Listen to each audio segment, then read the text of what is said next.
RMC, Charles Matin.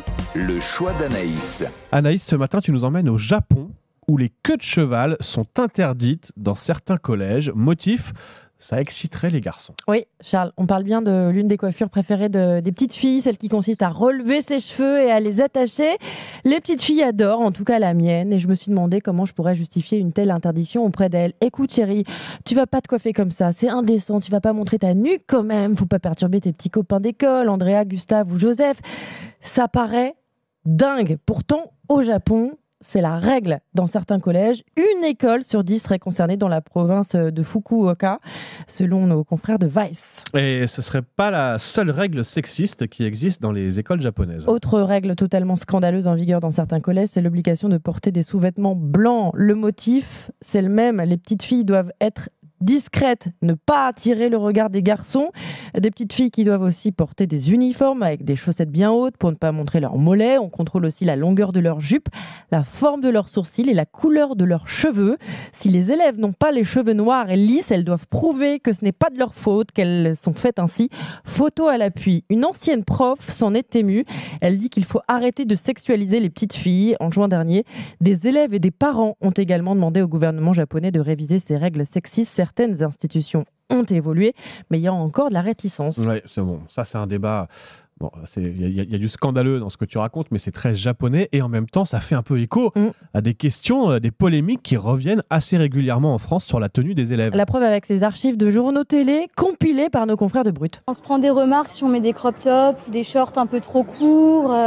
On nous interdit les cheveux dans le dos, les cheveux décolorés, le maquillage, les lunettes fumées. On nous mesure la longueur de nos jupes, on n'a plus le droit de mettre de jeans troués. Je me rappelle, j'avais une directrice surtout qui nous faisait monter sur l'estrade et avec une règle venait mesurer minutieusement la longueur de nos genoux et de la jupe ou des joues à par terre.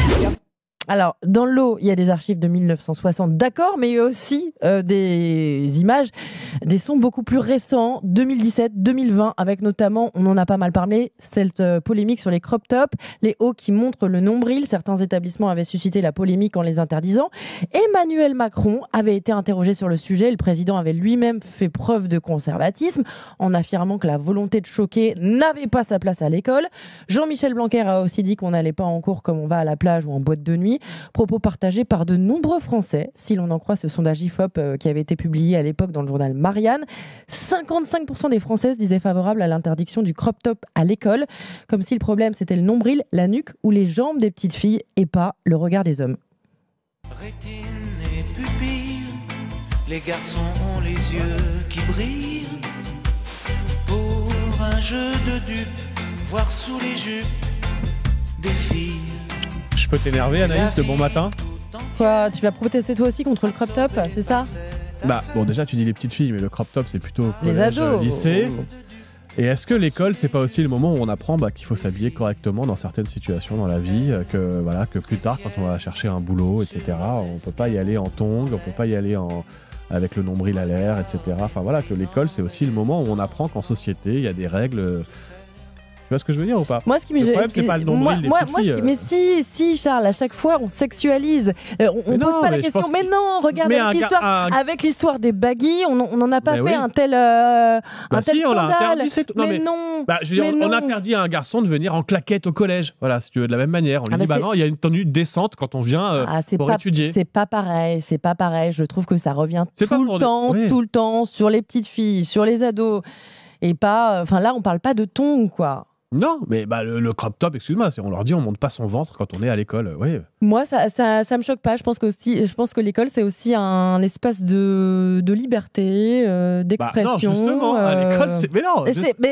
C'est toute la difficulté. Qu'elles fassent ça le week-end avec leurs parents, leurs copines, selon ce que disent les parents. La polémique me gêne parce que ça revient toujours sur les filles, sur le corps des femmes. On sexualise beaucoup trop tôt. Et là, en l'occurrence, au Japon, on est totalement fou là. Faut pas tout confondre. Il y a le Japon et ses excès et son n'importe quoi sur les sous-vêtements, les queues de cheval et tout. Et en France, qu'on mette des limites, qu'on dise voilà, on arrête au moment du crop top, non, qu'on mette une règle claire et qu'on dise il y a une tenue décente. Il faut apprendre ça aussi à l'école quand on va aller travailler plus tard, quand on va être en société. Il y a des règles et des tenues décentes, des codes à respecter et ça s'apprend aussi à l'école. Bon, mais comment tu mets les limites ? C'est compliqué. C'est très compliqué et c'est pour ça qu'on risque d'en reparler dans les semaines, dans les mois qui viennent évidemment.